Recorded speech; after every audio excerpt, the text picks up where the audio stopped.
The sun had barely begun to dip below the horizon when the world took its first step toward destruction. In the small town of Ashton, nestled in the rolling hills, life had always been quiet. People went about their days in a predictable rhythm, a pattern that never seemed to change. But today, the air felt different, heavier, charged with an ominous energy that no one could quite place. Sarah Montgomery, a local teacher, glanced up at the television screen in the break room during her lunch break. The news anchor's face was tight with strain, his words becoming increasingly incoherent as his voice wavered. It was a new virus, one that seemed to spread faster than any disease the world had encountered before. What was once just a strange illness in far-off countries was now a global crisis. In the span of mere hours, chaos was spreading faster than anyone could comprehend. The report cut to a shot of a city in panic, streets packed with people trying to flee, while military personnel tried to maintain control. But there was no control, only the horrifying image of the infected, moving erratically and violently. They were no longer human.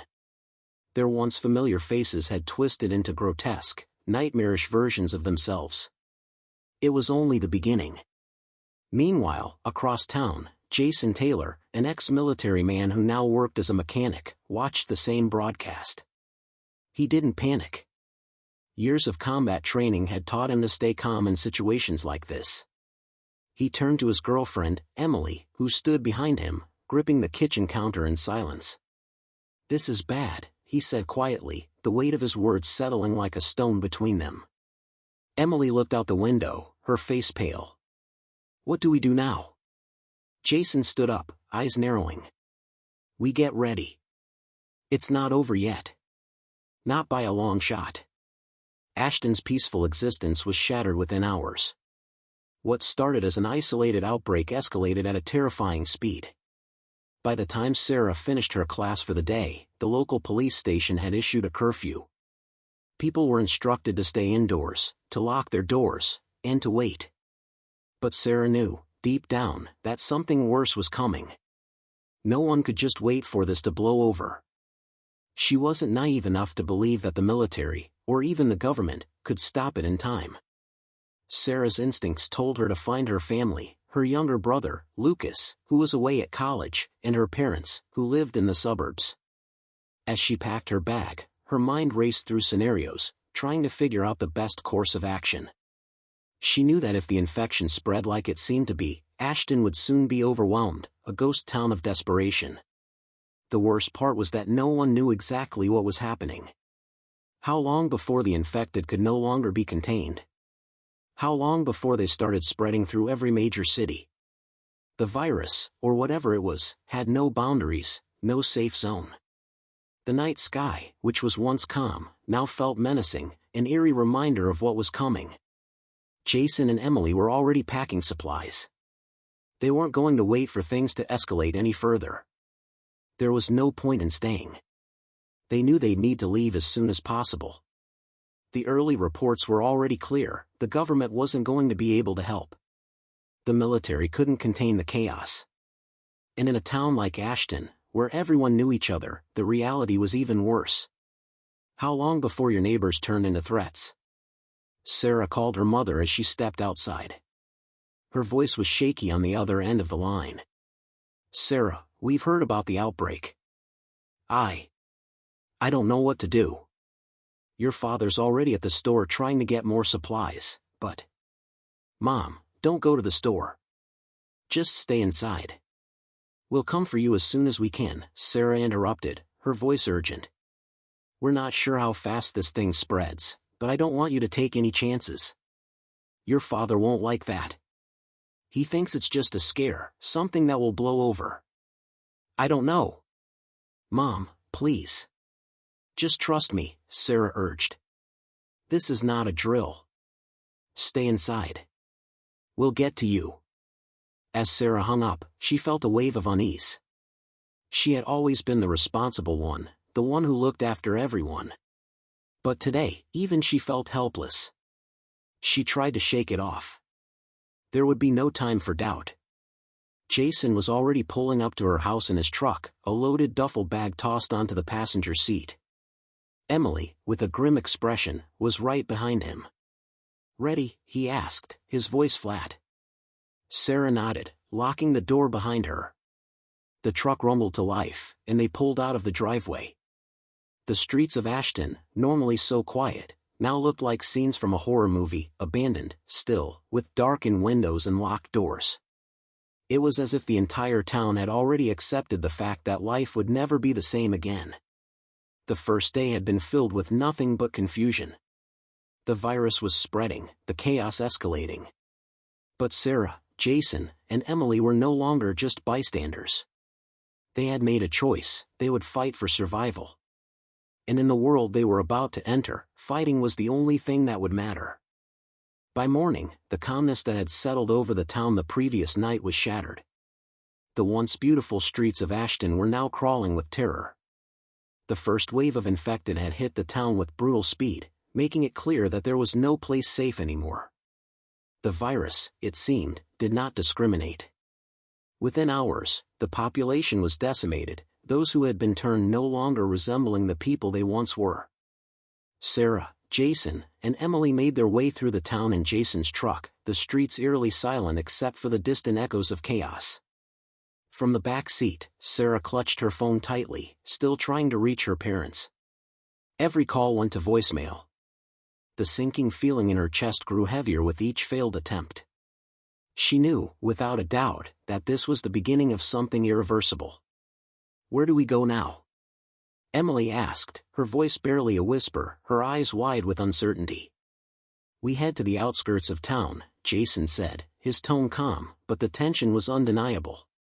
"There's a cabin up in the hills where I used to go when I needed to clear my head. It's secluded. It's our best chance of avoiding the worst." Sarah nodded, but a gnawing doubt lingered. The cabin was isolated, yes, but was it really safe? Could anywhere be truly safe now that the infection had spread so rapidly? As they drove past abandoned houses and overturned cars, it was clear that no one was ready for what was happening. Panic had set in, and people had made reckless decisions, fleeing in every direction, some without any plan or preparation. As the trio neared the outskirts of Ashton, the radio crackled to life, a transmission coming through the static. "Attention, all citizens in Ashton. Please remain indoors. The infection is spreading faster than anticipated. Avoid contact with the infected at all costs. Martial law is being enforced. All routes out of the town are now closed. This is not a drill." The message cut off abruptly, replaced by a low, mechanical hum. Jason slammed his fist against the dashboard, cursing under his breath. "They've sealed the town off," he muttered. "No one's getting in or out." "That's it," Emily said in disbelief. "We're trapped." Sarah tried to steady her breath, but panic surged through her. They weren't just in a race against time anymore. They were caught in a war against the unknown, with no guarantees. But there was no time to waste on fear. The infected weren't waiting, and neither could they. As they drove on, the landscape around them seemed to grow darker, as if the very world was mirroring the descent into madness. The trees on the sides of the road appeared to close in, their branches twisting into grotesque shapes. The air itself seemed to hum with tension, like something was waiting to strike.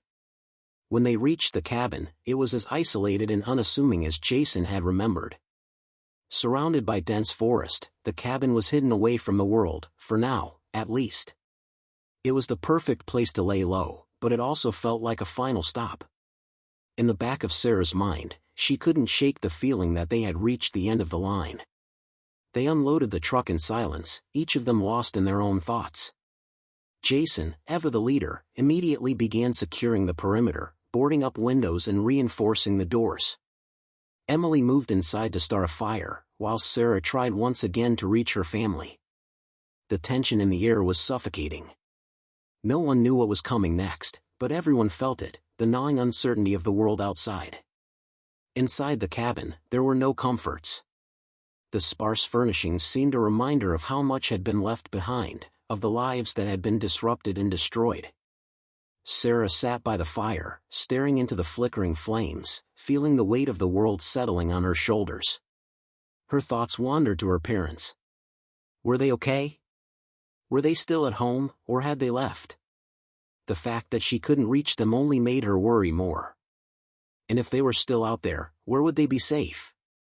Jason came inside, his face grim. The place is secure, for now.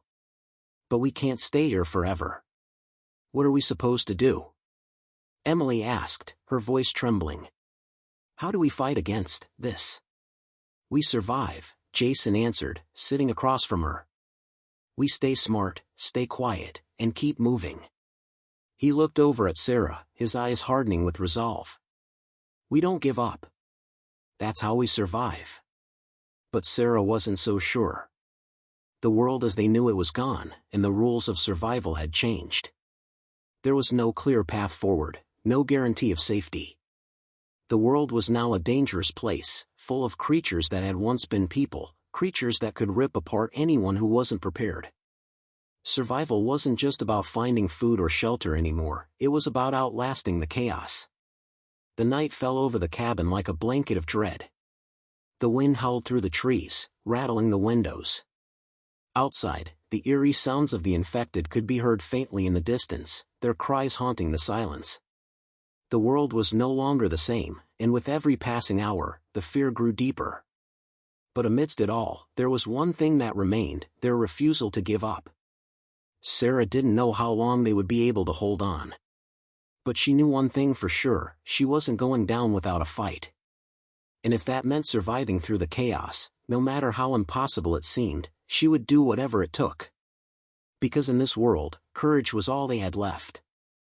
The days blurred together in a constant cycle of uncertainty and fear.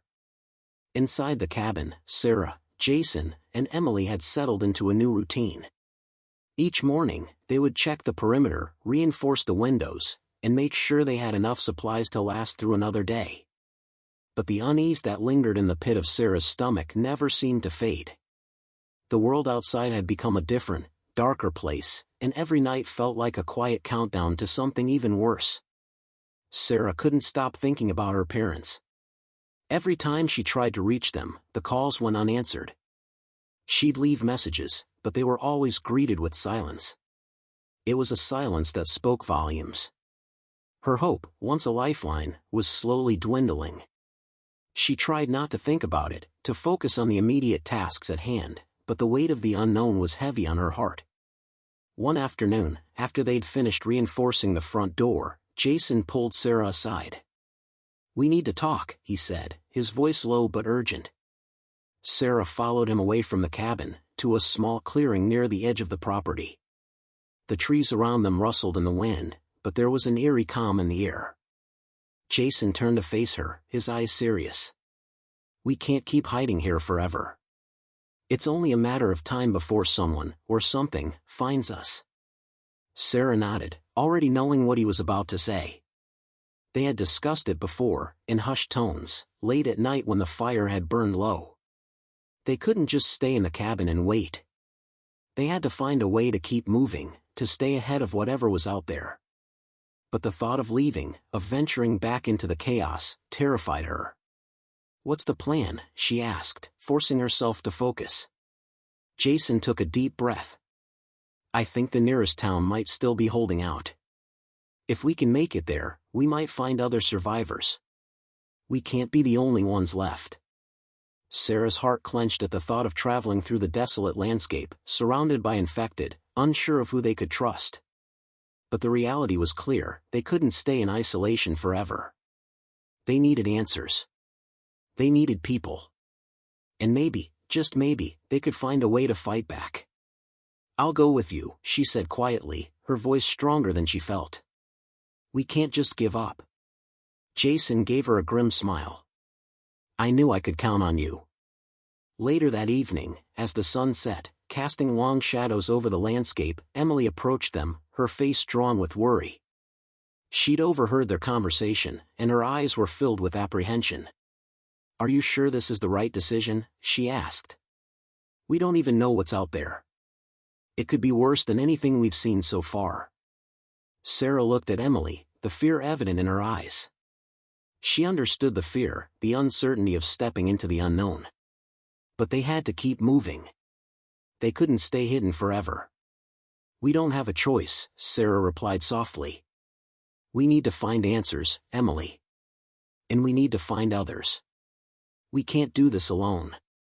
The next morning, they packed what little they had left, preparing for the journey ahead. Jason made sure their weapons were loaded and ready. The air was thick with the tension of what was to come. The silence between them seemed to grow heavier as the reality of the situation settled in. They were leaving the relative safety of the cabin for a world overrun by the undead, where every step could be their last. Before they left, Sarah paused at the edge of the forest, looking back at the cabin. It had been their home for days, a shelter from the storm. But it was just that, a shelter. It wasn't a solution. The world was changing, and they couldn't stay hidden forever. They had to move forward, no matter how uncertain the road ahead seemed. As they ventured deeper into the woods, Sarah couldn't help but notice the small signs of life that had begun to reappear. The leaves rustled with the wind, birds chirped faintly in the distance, and the smell of pine and damp earth filled the air. But beneath it all, there was something hauntingly still about the world now. It was a world that had lost its vibrancy, its safety. The trees loomed over them like silent sentinels, and every shadow seemed to hold a threat. Their journey was slow, the terrain rough and unforgiving. They moved cautiously, avoiding main roads and sticking to the cover of trees. Every noise, the snap of a twig, the rustle of leaves, made them tense, their hands ready on their weapons at all times. They were hyper-aware of the dangers around them, knowing that the infected weren't the only threat they had to worry about. Other survivors could be just as dangerous, driven by fear and desperation. As night fell, they found a small cave to shelter in, huddling together as the temperature dropped. The darkness seemed to press in on them, and the silence of the woods was deafening. No more conversations, no more comforting distractions. Only the cold and the weight of their situation. Emily shivered next to Sarah, her voice barely above a whisper. "Do you think there's any hope left out there? Or is it all over?" Sarah thought for a moment, staring into the fire they'd managed to start with their limited supplies. The flames flickered, casting long shadows that danced across the walls of the cave. "I don't know," she admitted. "But we can't stop trying. We have to keep going. For the people we care about. For ourselves." Jason looked up, his eyes reflecting the same uncertainty. "We'll make it through this. We have to." As the fire crackled and the wind howled outside, they huddled together for warmth and comfort. The world outside was full of dangers, but in that small, dark cave, for just a moment, they felt a little bit safer. A little bit less alone. Tomorrow would be another test. Another day of survival. But tonight, they held on to each other. Because in a world where everything had fallen apart, they still had one thing that no infection could take away, the bond they shared. And as long as they had that, there was still hope. The days grew colder as they continued their journey through the wilderness. They had spent hours moving through the dense forest, barely stopping to rest, fearing that every minute spent idle might be one they couldn't afford. The thought of being trapped or surrounded by the infected drove them forward, despite the exhaustion and hunger gnawing at their bodies.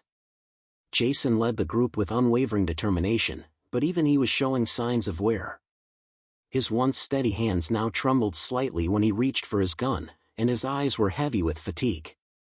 Sarah could see it too, the cracks forming in their collective resolve. They were on the brink, yet the need to push forward kept them going. The hope that they might find others, that there might be survivors out there who hadn't succumbed to the infection, was the only thing that kept them from succumbing to despair.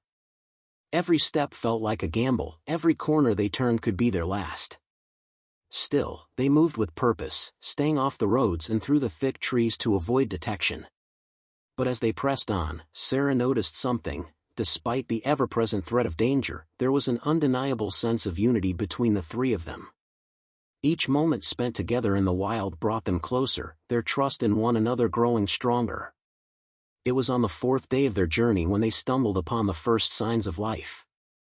They had been walking for hours, the forest dense around them, when Jason held up his hand, signaling for them to stop. His sharp eyes had caught sight of something in the distance, a faint plume of smoke curling up into the sky, visible through the branches of the trees. It was a small thing, barely noticeable, but in this new world, it was a beacon of hope. "Is that?" Emily began, her voice barely a whisper, as if she didn't want to jinx it. "A fire," Jason confirmed. "It could be a camp, or it could be a trap. We need to approach with caution." They moved forward carefully, sticking to the trees, their steps as silent as possible. The closer they got, the clearer the smoke became. It didn't take long before they reached the edge of a small clearing, where the source of the fire was revealed, a lone figure sitting near a makeshift camp, a flickering fire burning beside him. The man was hunched over, tending to the flames. He looked ragged, dirty, and gaunt, his face hidden beneath a scruffy beard. But he didn't seem like an immediate threat. Still, the trio stayed hidden, unsure of whether he was a survivor or someone who had been consumed by the same madness that had overtaken the world. Jason motioned for them to wait, then slowly crept forward, moving with the precision of someone who had been forced to live in the wild. After what felt like an eternity, he returned, his face grave. "He's alone," Jason said, his voice low. "But we need to talk to him carefully. We don't know what he's been through." The group moved cautiously into the clearing, making sure their movements didn't startle the man. Sarah's heart pounded in her chest as she took a step forward. She hadn't spoken to anyone outside of their group for days. The thought of interacting with a stranger was both a relief and a source of anxiety. "Excuse me," Jason called out, his voice calm but firm. "Are you okay?" The man looked up slowly, his eyes wide and wary. He seemed startled at first but didn't jump to his feet or reach for a weapon. Instead, he studied them with a mix of curiosity and caution. "I'm fine," he replied hoarsely. "At least, I was. But that doesn't mean I trust you." "We're not here to hurt you," Jason assured him, his hands visible to show he wasn't armed. "We're just looking for other survivors." The man narrowed his eyes, studying them more closely. His face was weathered, eyes sunken from lack of sleep and food. The firelight flickered off his features, casting shadows that made him look even more worn. For a moment, the silence stretched, filled only by the crackling of the flames. "Survivors," the man muttered, his voice tinged with disbelief. "There's no one left. You're wasting your time." "But we've seen signs of life," Emily interjected, her voice desperate. "We've been walking for days. People have to be out here. There must be others." The man's gaze flickered to the ground, as if considering her words. Finally, he sighed heavily. "There were others, a while ago. But they didn't last. In the end, it's just you and me, kid. Everyone else is gone. They're either dead or, one of them." The word "one of them" hung in the air, and Sarah shuddered. She had hoped this stranger might hold some kind of hope, but now it felt like a cruel reminder of just how much the world had changed. "Why are you still out here?" Sarah asked, trying to understand. "If you knew everyone else was gone, why stay?" The man glanced at her, his face hardening with a mixture of pain and resignation. "Where else would I go? I lost everything, my family, my friends. The world's gone to hell. I'm just trying to survive. I don't expect anything more than that." Jason nodded in understanding. They had all lost something, maybe everything, in this new world. The pain in the man's voice struck a chord with Sarah. They weren't alone in their grief, after all. "I'm Sarah," she said quietly, offering him a small smile. "This is Jason, and that's Emily. We've been looking for other survivors. You don't have to be alone in this." The man studied them for a long moment, his eyes flicking between the three of them. Finally, he nodded slowly. "You're right. I don't have to be alone," he said, his voice softening. "I'm Mark. If you're willing to stick together, maybe we've got a shot at making it." The tension that had settled over the clearing began to lift, replaced by the faintest glimmer of hope. They weren't alone, after all. And for the first time in days, Sarah felt the stirrings of something she hadn't dared to hope for, a chance at survival. A chance to rebuild, even if it was just one small step at a time. The road ahead would be fraught with danger and uncertainty, but they weren't walking it alone anymore. And that, for the first time since the outbreak began, felt like a victory. The night passed quietly after their encounter with Mark, the fire flickering and casting long shadows on the forest floor. The air was crisp, the scent of pine mixing with the faint traces of smoke. Sarah, Jason, Emily, and Mark huddled together by the fire, the crackling flames providing a momentary sense of comfort amidst the harshness of the world they now found themselves in. As the warmth of the fire spread through their chilled bones, the group grew more at ease with each other, exchanging small bits of information. Mark, though seemingly hardened by the collapse of society, was clearly more knowledgeable about the landscape than they were. He spoke with the calm, detached tone of someone who had learned to survive by keeping his emotions in check. But his eyes betrayed a hint of loneliness, a hunger for companionship that couldn't be masked by his tough exterior. "We'll head out at dawn," Mark said, stirring the fire with a long stick. "There's a town not too far from here. Small, but it's been holding out.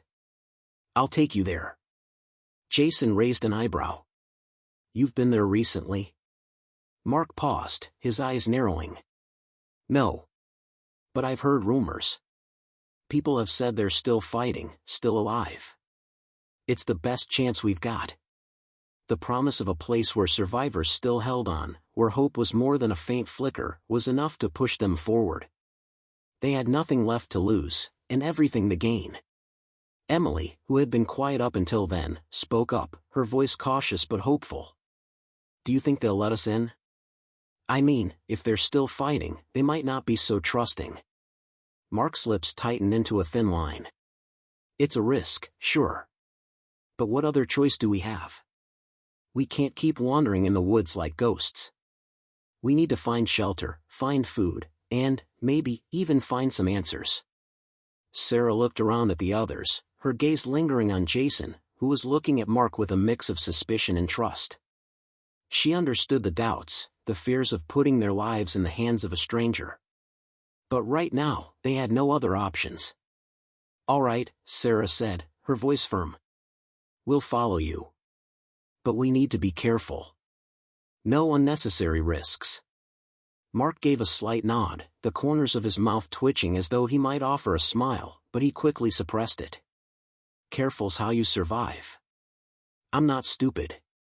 The next morning, they packed their things quickly. The fire had died down to embers, and the frost that had settled on the ground made the early morning feel even colder. Mark led the way, his movements swift and purposeful. Jason and Sarah followed closely behind, their eyes constantly scanning the environment.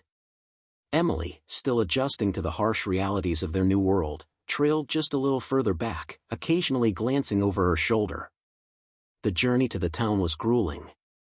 The terrain was uneven, the forest dense with overgrown foliage.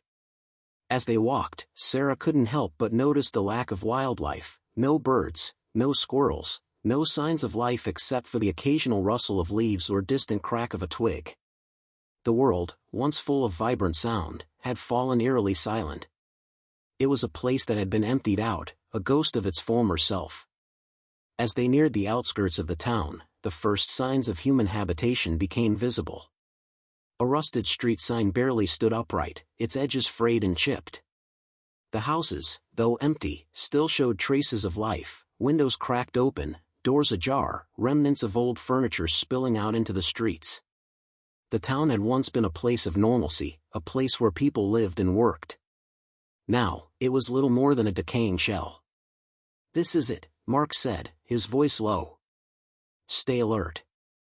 They moved cautiously, sticking to the shadows, their eyes darting back and forth for any sign of movement. The houses loomed around them like silent sentinels, their abandoned facades offering no warmth, only reminders of how quickly civilization had fallen. The streets were empty, save for the occasional broken-down vehicle or scattered debris. As they turned a corner, Sarah froze. Up ahead, a figure stood in the middle of the street. A man, hunched and filthy, with dark, matted hair and clothes torn at the seams. His eyes were vacant, his movements jerky. He was one of them, one of the infected. "Stay down," Jason whispered urgently. They ducked behind the nearest building, watching the figure stagger past them, oblivious to their presence. Sarah's heart raced, her body tense as she forced herself to breathe quietly. The infected had become a part of their world, a constant reminder that nothing would ever be the same. As the figure moved out of sight, Mark straightened up, his face grim. "We'll need to move quickly. There's a safe house nearby where we can regroup and figure out our next move." The group followed Mark through the streets, moving quietly and with purpose. They passed more abandoned houses, their windows shattered, their yards overgrown with weeds. The eerie silence of the town seemed to press in on them, each step feeling heavier than the last. The weight of the world, of everything they had lost, hung over them. Finally, after what felt like an eternity, they arrived at a small, nondescript house at the edge of the town. It looked no different from the others, but Mark seemed certain that this was their best option.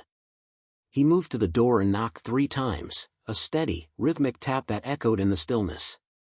For a moment, nothing happened. Then, the door creaked open, and a pair of eyes appeared, peering out from behind a small crack in the door. "Who's there?" a voice demanded, rough and guarded. Mark stepped forward, his hands raised in a gesture of peace. "It's me, Mark. I've got survivors with me. We need shelter."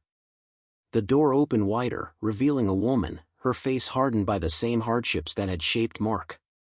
Her eyes were weary but softened slightly when she saw the group behind him. "You brought strangers here?" she asked, suspicion in her tone. "This isn't a charity." "We don't want trouble," Sarah said quickly. "We just need a place to rest. We're not looking to cause problems." The woman studied them for a long moment, her gaze flicking from one face to the next. Finally, she nodded, stepping aside. "Fine. You can stay. But we're keeping an eye on you." With that, they stepped inside. For the first time in days, Sarah felt a faint sense of relief. They had made it, at least for now. But as they settled into the small, dimly lit house, Sarah knew this was only the beginning. Trust had to be earned, and they were still in a world where betrayal could be just as deadly as the infected. But for the first time, there was a flicker of hope. Maybe, just maybe, they had found a place to fight back. One half. The dim light inside the safe house provided little comfort, but it was a sanctuary compared to the harsh wilderness outside. The woman, who had introduced herself as Elena, led them to a small room in the back of the house. It was sparse, with only a few pieces of furniture, a table, a couple of chairs, and a cot in the corner. Despite its humble appearance, it felt like a luxury after days of sleeping on the cold, hard ground. Mark immediately set to work, unpacking the small supplies they had managed to gather along the way. He was methodical, laying out cans of food and bottles of water, checking for anything that could be used to fortify their defenses. Jason, who had remained tense since entering the house, kept his hand on the handle of his weapon, his eyes flicking nervously toward the windows. He couldn't shake the feeling that they weren't as safe as they'd hoped. The town was still dangerous, and Elena's wary demeanor only fueled his unease. "We can't stay here forever," Jason muttered to Sarah, his voice low, but loud enough for her to hear. "This place may seem safe, but we don't know who else is out there. Who else might be watching?" "I know," Sarah replied, her voice quiet but firm. "But for now, we need a break. We can't keep running without any kind of plan. Let's just take a moment and figure things out." Mark turned to them, having overheard their conversation. "I understand your concerns," he said, his voice grim. "This isn't a permanent solution. But it's better than nothing. We need rest, and Elena's people can help us get organized. If we're going to make it, we need to work together." Elena, who had been standing by the doorway, didn't say anything for a long moment. Her expression was unreadable, her face a mask of experience and caution. Finally, she spoke, her voice low but full of authority. "We don't do charity here. We've made it this far because we don't trust anyone easily. If you're going to stay, you'll have to pull your weight. And you'll have to prove that you can handle yourselves. We're all in this together, and that means we share everything. Food, weapons, information. There's no room for weakness." Sarah met Elena's gaze, understanding the unspoken message. This was a harsh world, and Elena wasn't willing to take risks with strangers. But Sarah also saw something else in her eyes, a glimmer of something more. A willingness to protect what little they had left. "We get it," Sarah said, her tone calm but firm. "We'll do whatever it takes to help." Elena nodded, her expression softening just a little. "Good. You're not the first people to come through here, and you won't be the last. We don't have much, but what we do have, we'll defend." The room fell into a heavy silence as the weight of their situation settled over them. The world outside the house was a dangerous, unpredictable place. Even here, in what seemed like a safe haven, they weren't immune to the horrors that lurked beyond the walls. Mark moved to the table, pulling out a map he had kept folded in his bag. "I've been scouting the area. There's a supply depot about a day's walk from here. It's a risky move, but if we're going to survive long-term, we need to replenish our supplies. I can't do it alone, I'll need help." Jason's eyes narrowed. "We don't even know what's out there. The infected could be everywhere. It's too dangerous." Elena stepped forward, folding her arms across her chest. "You don't have much of a choice. Supplies are running low. If we don't go soon, we'll starve or worse. I can't afford to waste time waiting for a miracle." Sarah hesitated. She understood both sides of the argument. They couldn't keep living off scraps, but every step they took outside these walls brought them closer to the horrors of the world beyond. Still, they didn't have any real choice. The idea of going out and scavenging was dangerous, but it was also necessary. "I'll go with you," Sarah said, her voice steady. "If it's the only way to make sure we have enough to survive, then we need to do it." Mark glanced at her, his expression unreadable. "It's not going to be easy. It's a dangerous trip, and we don't know what's waiting for us. But if you're serious about helping, then you need to be prepared for anything." Jason gave a sharp nod. "We'll need weapons. I'm not going out there without something to defend myself." Elena went to the nearby closet and pulled out a few rifles and a handful of handguns, handing them over to Jason and Mark. She also gave Sarah a machete, its blade dull but still sharp enough to be useful. "Take these," she said. "You'll need them."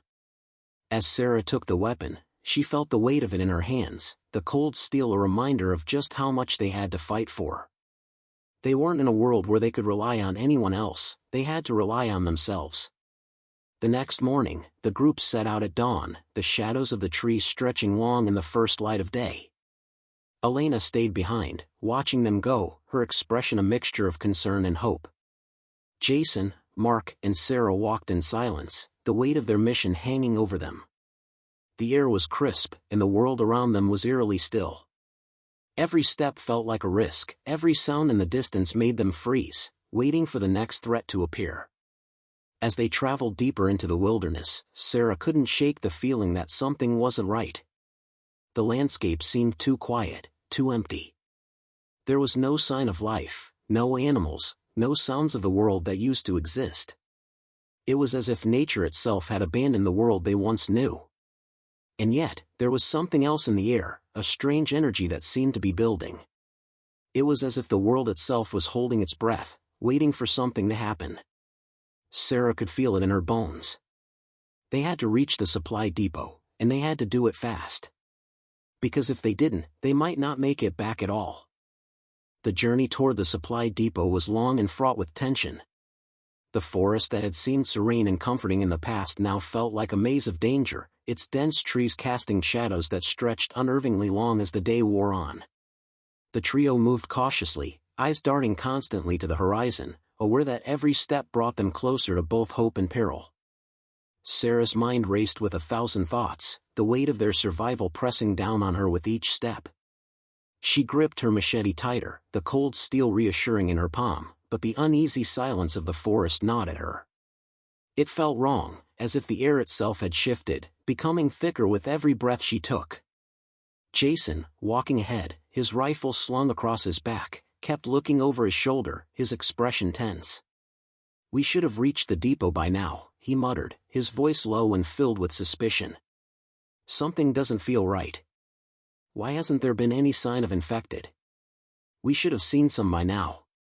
Mark, leading the group, gave a quick glance behind him but didn't respond immediately. His eyes were sharp, scanning every inch of the path ahead. Maybe they've moved on, he suggested, but his voice lacked conviction. Or maybe they're waiting. We can't assume anything. As they walked, Sarah noticed the unnerving stillness of the world around them. There were no birds, no rustling of animals in the underbrush, no wind in the trees. It was as if the forest itself had grown quiet, as if everything was waiting, watching. She could feel the hairs on the back of her neck stand up. Maybe we should turn back, Sarah suggested, her voice tinged with uncertainty. We don't know what we're walking into. We've come this far, we don't need to risk everything. Jason, ever the pragmatist, glanced at her with a sharp look. Turning back is a death sentence. We need those supplies. You know that. Mark paused, his face tight. Jason's right. We're already committed. We can't go back empty-handed. The trio pushed on, the oppressive silence hanging over them like a heavy fog. The deeper they ventured into the woods, the more the sense of danger seemed to loom. The trees grew denser, the underbrush thicker, until the light from the sun barely filtered through the canopy above. They had entered a stretch of forest where the shadows felt alive, where every movement, no matter how small, seemed magnified, each sound amplified to an unbearable degree. As they approached a clearing, the first sign of their destination appeared, the abandoned remains of a truck, its wheels half sunk in the dirt, the side panels dented and scratched as if it had been dragged through the wilderness. It was clear that this was a spot that had once been a critical point of supply, but the area was now eerily deserted. We're close, Mark murmured, his tone tinged with hope. But even as he spoke, a distant sound, a low growl, barely audible at first, echoed through the trees. Sarah froze, her body instinctively going on high alert. Did you hear that? She whispered urgently. Jason raised his rifle, scanning the clearing. Stay sharp, he warned. Something's not right. Then, a sudden rustling broke the silence, followed by another growl, louder this time. It wasn't the sound of infected, though. No, it was something else, something darker, more menacing. The air around them seemed to thicken, as if the forest itself was holding its breath, waiting for the next move. Before any of them could react, the first creature emerged from the trees. It was massive, far bigger than any infected they had seen before. It had the body of a man, but its face was twisted in a grotesque expression, with sharp, jagged teeth protruding from its gaping mouth. Its skin was mottled and discolored, like a disease had taken root in its very flesh, and its eyes glowed with an unnatural, predatory gleam. Shit! Jason cursed, raising his rifle and aiming at the creature. But before he could fire, another one appeared, then another, until the clearing was filled with these terrifying figures, mutated creatures that were far beyond the typical infected they had come to dread. Mark quickly turned to Sarah and Jason. Run, he shouted, grabbing both of them by the arms and pulling them toward the cover of the trees. But the creatures were fast, faster than the infected, and they weren't about to let their prey escape. They dashed through the trees, the creatures hot on their heels, their growls growing louder as they closed the distance. Sarah's heart pounded in her chest as she sprinted, the adrenaline coursing through her veins. She could feel the heavy weight of fear in her gut, but she knew they had no choice but to run. There was no fighting this new threat. Not without something more. As they ran, Jason's voice cut through the air, urgent and filled with fear. There's no way we're outrunning them. We need to find a way to fight back. Mark shouted back, pushing through the thick brush ahead of them. They had no time to process what was happening. The creatures were relentless, their growls growing louder with each passing second. The forest seemed to close in around them, the trees closing off any chance of escape. Sarah's lungs burned as she pushed her body to the limit, but she could feel them closing in. Just as she thought they were done for, they reached a steep ridge, a drop that seemed to go on forever. There was no way around it. They had no choice but to stop, or at least, that's what it seemed like at first. Mark turned to them, panting, sweat dripping down his forehead. We can't stop now, he said, his voice fierce, his eyes desperate. We have to make a stand. We fight. We'll die trying, but we'll die on our terms. Jason nodded, his face grim. We've got no choice. In that moment, Sarah realized something. The world was no longer about survival for survival's sake. It was about courage. About holding on to whatever humanity they had left, no matter how small the hope seemed. This fight wasn't just for their lives, it was for the future of everyone who might still have a chance to live. They turned, facing the oncoming monsters, weapons raised. There was no turning back now. This fight was about to begin. The creatures were almost upon them. The ground beneath their feet trembled with each heavy step of the mutated monsters, their growls growing louder, echoing through the trees like a chorus of death. Sarah's heart raced, her breath coming in shallow gasps as she gripped her machete tightly. She could feel the weight of the moment pressing down on her, the desperate realization that survival now hinged on a single choice, to fight or to die. Jason was already raising his rifle, his face hard and determined. We take them down here, he growled, his voice laced with urgency. This is our only shot. Mark was already scanning the ridge, his eyes darting from side to side. We can't let them surround us, he muttered. We need to keep them in front of us. Focus on the ones that come at us head on. Sarah nodded, but her mind was racing. She had never imagined she would find herself in a situation like this. Surrounded by monsters, with no real backup, no easy escape. But there was no time for fear now. They had to fight. They had to survive. The first creature lunged at them with terrifying speed, its twisted limbs reaching for them, its mouth opening wide, revealing rows of jagged teeth. Jason fired first, the sharp crack of the rifle ringing out in the air, but the bullet barely grazed the creature's shoulder. It didn't even flinch. The thing was relentless, its hunger driving it forward like a mindless force. Get back! Mark shouted, stepping forward and swinging a crowbar he had grabbed earlier. The weapon collided with the creature's skull with a sickening thud, but it only staggered back slightly, growling in fury. It was like hitting stone. Shit! Jason cursed, firing again. This time, he aimed for the creature's head, and the shot connected, sending the monster tumbling to the ground with a thud. But there were more coming. The others were closing in, faster now, their eyes glowing with a predatory hunger. The forest around them seemed to close in tighter, the trees casting deep shadows that flickered and shifted. It was a battle between life and death, and every second counted. The creatures were everywhere, crawling, clawing, charging toward them with ferocity. There was no time to think, only time to act. Sarah swung her machete at the nearest creature, the blade slicing through the air with a satisfying hiss as it connected with the monster's arm. The creature screeched in pain, but it didn't stop. It twisted, slashing at her with claws like blades, forcing her to leap back just in time. The creature was fast, faster than anything she had encountered before. It was an animal, pure, primal, and relentless. She looked to Mark and Jason, who were fighting desperately to keep the monsters at bay. The creatures kept coming, almost as if they were inexhaustible. And just when Sarah thought they couldn't take another step, she saw something glimmer in the distance, a flash of light reflecting off something metallic. The supply depot. They were close, so close. Over there! Sarah shouted, her voice barely audible over the chaos. We make it to the depot. We can lock ourselves in. Mark's eyes met hers, understanding immediately. The depot was their only chance. Let's move, he shouted, gesturing for them to follow. Jason nodded, firing at another creature as it lunged toward them. Cover me, he yelled, stepping back and keeping the monsters at bay with controlled shots. We move in 3. Sarah sprinted forward, her legs burning with every step. The path was narrow and overgrown, but she didn't care. All that mattered was getting to the depot. She could hear the creatures closing in behind them, their footsteps pounding the ground with an almost deafening rhythm. The air was thick with the stench of death, and she felt like the world was closing in on her.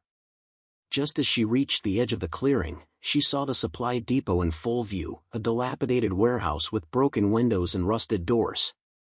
It looked like the skeleton of a place that had once been a lifeline, now abandoned and forgotten. But it was the only option they had left. "We're almost there," Sarah screamed, adrenaline surging through her veins. She could see Jason and Mark behind her, their eyes fixed on the door. But as they reached the entrance, one of the creatures leapt at them from the trees, its claws extended. It landed squarely on Jason's back, sending him crashing to the ground with a grunt. The monster's teeth snapped inches from his neck, and for a moment, Sarah thought she would see her friend devoured before her very eyes. Without thinking, she rushed forward, her machete raised high. She swung with all her might, the blade slicing through the creature's side. It screeched, its blood spilling out in thick, black streaks, but it didn't relent. Mark acted quickly, drawing a handgun from his belt and firing at the creature, the bullet tearing through its skull. The monster crumpled to the ground in a heap, lifeless. "Get inside," Mark shouted, pulling Jason up to his feet. Jason was bleeding from a gash on his arm, but he didn't hesitate. "Go! Go!" he yelled, pushing Sarah toward the door. Together, they dashed into the warehouse, slamming the heavy doors shut behind them with all their strength. For a moment, there was nothing but silence. The creatures outside continued to pound at the doors, their howls filling the air.